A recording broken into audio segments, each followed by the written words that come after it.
அதேபோல் குறுவை சாகுபடி செய்து பாதிக்கப்பட்ட விவசாயிகளுக்கு பயிர் காப்பீட்டு திட்டம் பயிர் காப்பீட்டு திட்டத்தின் மூலமாக அவர்கள் இடம்பெற செய்தால் ஒரு ஹெக்டருக்கு 84,000 ரூபாய் கிடைச்சிருக்கும். அந்த அளவுக்கு இவர்கள் இழப்பீட்டு தொகை கொடுக்காவிட்டாலும் குறுவை சாகுபடி செய்து பாதிக்கப்பட்ட விவசாயிகளுக்கு ஒரு ஏக்கருக்கு சுமார் 35,000 ரூபாய் வழங்க வேண்டும். அதே போல் 2023ஆம் ஆண்டு டிசம்பரில் கனமழை பொழிந்தது.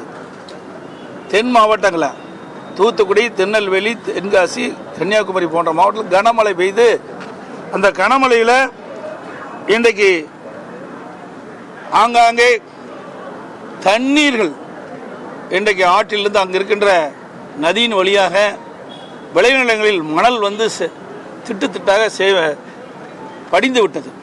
அந்த மணல்களை அப்புறப்படுத்தி ஏற்கனவே விளைநிலங்கள் எல்லாம் பாதிக்கப்பட்டுகின்றன.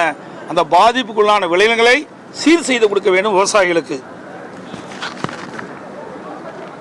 அதிமுக அரசு இருக்கின்ற பொழுது நலிவடைந்த கூட்டுறவு மற்றும் பொதுத்துறை சர்க்கரை ஆலைகளை சீரமைக்க 1562 கோடி ரூபாய் நிதியுதவி வழங்கி ஆலைகள் சீரமைக்கப்பட்டன. இதனால் கரும்பு விவசாயிகள் பயிரிட்ட கரும்பு முழுமையாக கொள்முதல் செய்யப்பட்டது. அது மட்டும் இல்லாமல் அதிமுக ஆட்சியில் கூட்டுறவு மற்றும் பொதுத்துறை சர்க்கரை ஆலைகள் விவசாயிகளுக்கு தர வேண்டிய நிலுவைத் தொகையாக சுமார் 756 கோடி ரூபாய் வழங்கப்பட்டது.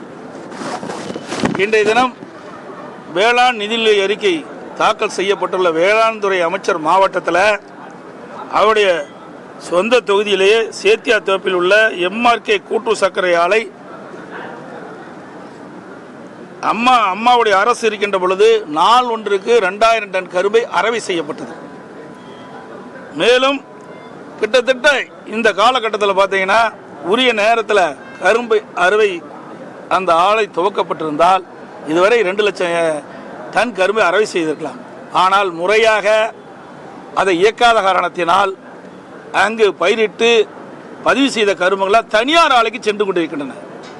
ஆகவே வேளாண் துறை அமைச்சர் அவருடைய சொந்த தொகுதியில் இருக்கின்ற கூட்டுறவு சர்க்கரை ஆலையை முழுமையாக இயக்காத அரசு தான் இந்த விடியா திமுக அரசு.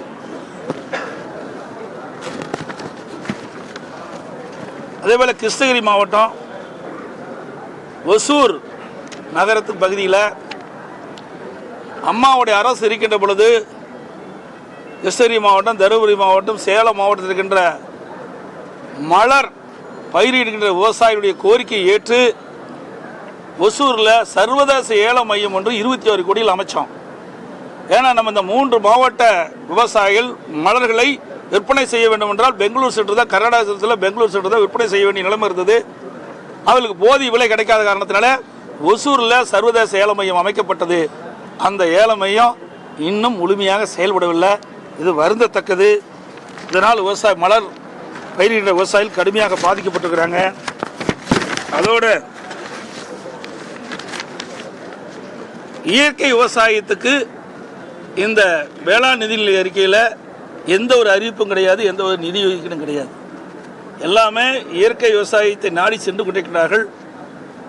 ஆனால் இன்றைய வேளாண் நிதிநிலை அறிக்கையில் அதுக்காக எந்த திட்டமும் இல்லை, எந்த நிதியும் ஒதுக்கப்படவில்லை. அதே போல் தென்னை விவசாயிகளுக்கு எந்த அறிவிப்பு முன்னறிவிப்பு எதுவுமே இதில் இடம்பெறல.